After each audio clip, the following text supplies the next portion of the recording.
सोचिए, एक ऐसी दुनिया जो पूरी की पूरी वक्त की धुंध में खो गई हो और उसके राज हजारों सालों से जमीन के नीचे दबे पड़े हों।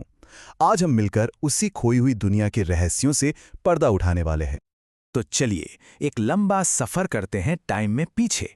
ये कहानी शुरू होती है आज से करीब करीब 4,500 साल पहले, सिंधु घाटी में, जहां दुनिया की सबसे पुरानी और सबसे एडवांस सभ्यताओं में से एक ने जन्म लिया था।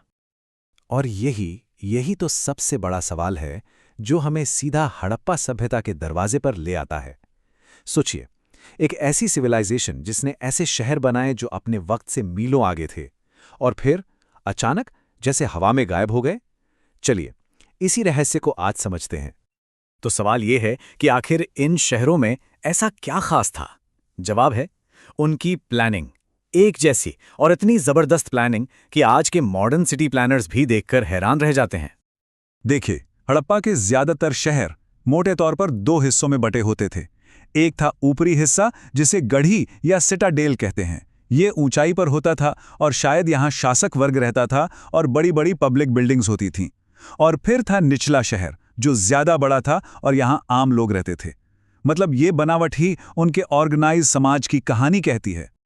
पर उनकी इंजीनियरिंग का असली कमाल तो था उनका ड्रेनेज सिस्टम। आप सोचिए, हर एक घर की नाली गली की मेन नाली से जुड़ी हुई थी, और ये नालियां खुली नहीं थी बल्कि ईंटों या पत्थरों से ढकी हुई थी। और तो और सफाई के लिए जगह जगह पर मैन होल्स भी थे।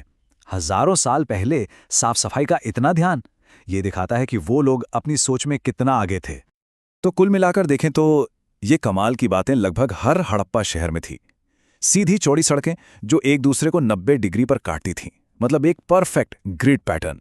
हर जगह एक ही साइज की पकी हुई ईंटों का इस्तेमाल, और एक पूरा का पूरा ऑर्गेनाइज शहर। ये सब मिलकर बताता है कि अर्बन प्लानिंग के तो वो लोग मास्टर थे। अच्छा, अब आगे बढ़ते हैं और इन शानदार शहरों में से कुछ का एक छोटा सा टूर करते हैं, क्योंकि हर शहर की अपनी एक अलग कहानी, अपनी एक अलग पहचान थी। तो सबसे पहले चलते हैं मोहनजोदड़ो, जिसका मतलब है मृतकों का टीला। यहां मिला है मशहूर ग्रेट बाथ, एक बहुत बड़ा पब्लिक पूल जो शायद किसी धार्मिक काम के लिए इस्तेमाल होता था। और यहीं से मिली है वो फेमस डांसिंग गर्ल की कांस्य की मूर्ति और प्रीस्ट किंग का स्टैचू। ये छोटी छोटी चीजें हमें उनकी कला और समाज के बारे में कितनी बड़ी बड़ी बातें बताती हैं। अच्छा, अब अगले शहर पर जाने से पहले एक शब्द समझ लेते हैं, डॉकयार्ड। ये क्या होता है? ये एसेंशियली एक बंदरगाह पर जहाज़ों के रुकने, सामान लादने और उतारने के लिए बनाई गई एक खास जगह होती है। और ये जानना इसलिए ज़रूरी है क्योंकि हमारा अगला शहर ट्रेड का एक बहुत बड़ा हब था।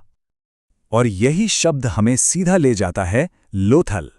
ये एक बहुत बड़ा पोर्ट सिटी था। और जानते हैं यहाँ क्या मिला?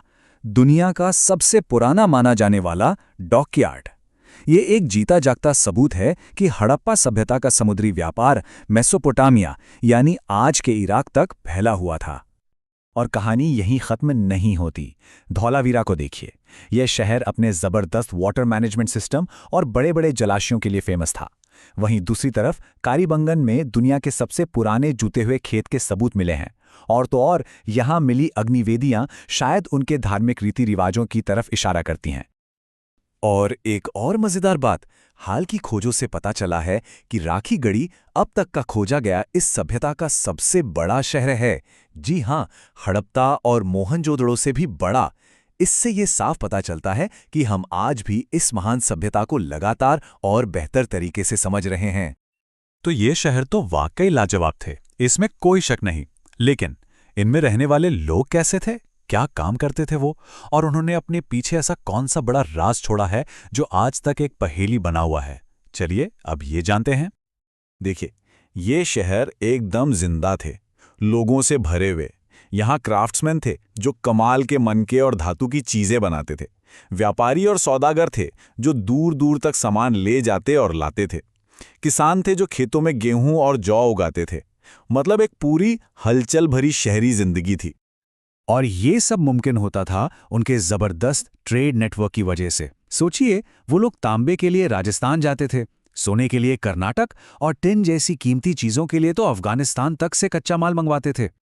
लेकिन इन सब के बीच उन्होंने अपने पीछे एक बहुत बड़ी पहेली छोड़ी है, और वो है उनकी लिखाई। ये एक पिक्टोग्राफिक स्क्रिप्ट थी, मतलब जिसमें चित्रों और सिंबल्स का इस्तेमाल होता था। इसके हजारों सैंपल्स मिले हैं, पर आज तक कोई भी इसे पूरी तरह से डिकोड नहीं कर पाया है। यह इतिहास के सबसे बड़े रहस्यों में से एक है। और इस लिखाई के सबसे ज्यादा उदाहरण हमें मिलते हैं पत्थर की मुहरों पर, जिन्हें सील्स भी कहते हैं। इन पर अक्सर जानवरों की आकृतियां होती थीं, खासकर एक सींग वाले जानवर की, जिसे हम यूनिकॉर्न जैसा कह सकते हैं। माना जाता है कि इन मुहरों का इस्तेमाल व्यापार में स्टैंप की तरह या पहचान के लिए होता था। और अब सबसे बड़ा सवाल, एक इतनी एडवांस्ड, इतनी फैली हुई सिविलाइजेशन आखिरकार 1900 ईसा पूर्व के आसपास खत्म कैसे हो गई? ये सब खत्म क्यों हुआ? देखिए, हमारे पास कोई एक पक्का जवाब तो नहीं है, पर कुछ सुराग जरूर हैं, कुछ थ्योरीज हैं। क्या ऐसा हुआ कि जिन नदियों के किनारे वो बसे थे उन्होंने अपना रास्ता बदल लिया, या वो सूख गईं? या फिर कोई भयंकर सूखा पड़ा, कोई बड़ा क्लाइमेट चेंज हुआ? ये भी हो सकता है कि उनके जरूरी ट्रेड रूट्स टूट गए हों, या फिर उन्होंने अपने आसपास के नेचुरल रिसोर्सेज को जरूरत से ज्यादा इस्तेमाल कर लिया हो। ये सब सवाल हैं और रहस्य आज भी कायम है। तो आखिर में सवाल यही बचता है कि इस खोई हुई दुनिया के और न जाने कितने राज अभी भी जमीन के नीचे दबे हैं, जो बस खोजे जाने का इंतजार कर रहे हैं। और क्या क्या हम कभी उनकी उस रहस्यमय लिखाई को पढ़ पाएंगे? ये एक ऐसा सवाल है जो हमें हमेशा सोचने पर मजबूर करता रहेगा।